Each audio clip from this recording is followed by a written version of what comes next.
Thanks for tuning in today. And we shared yesterday how when we're moving forward in God, taking territory, advancing, often with new levels, there are new devils. Why? Because the enemy is always out to thwart us, stop us. He doesn't like us moving forward. Just because you're under attack doesn't necessarily mean you've done something wrong. Very possibly you've done something right. And so the enemy is thinking, hey, I've got to put a stop to what's happening here. The new devil, however, may be a devil that's in you. What does I mean by that?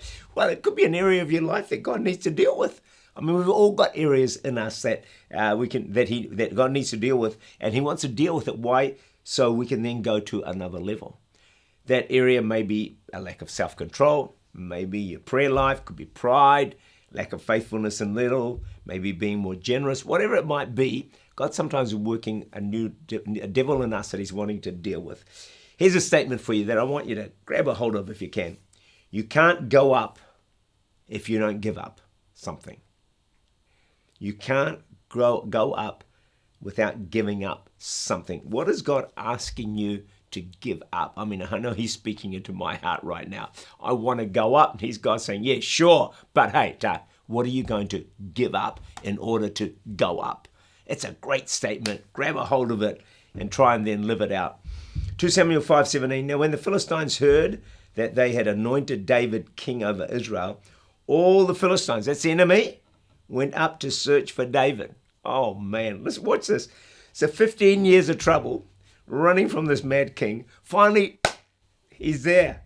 David has the fulfillment of his dreams. He's anointed king. He's finally made it. All is well, right? Wrong.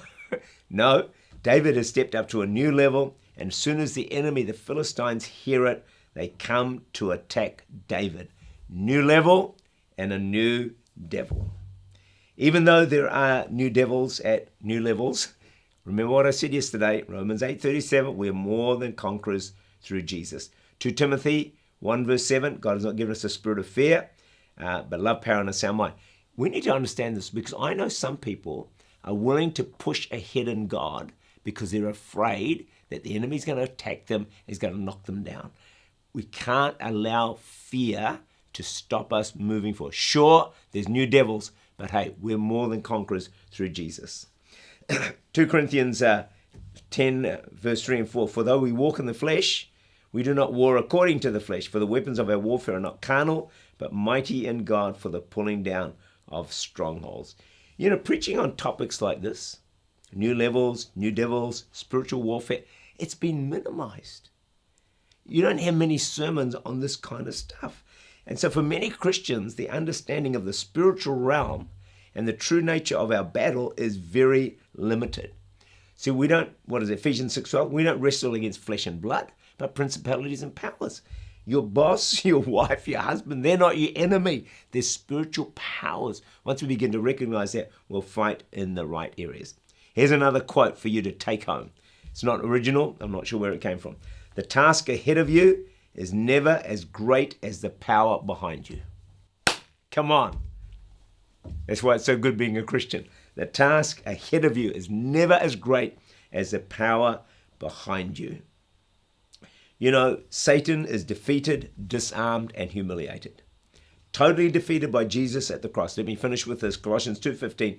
Having disarmed principalities and powers, He made a public spectacle of them, triumphing over them in it. The word spoiled speaks of Satan being stripped of all his artillery and leaving him with no weapons to fight with. We don't have to defeat Satan. Jesus has already done that. What we have to learn is to use our authority and to enforce the victory. We have God's power on our side to overcome every new devil that the enemy may throw at us.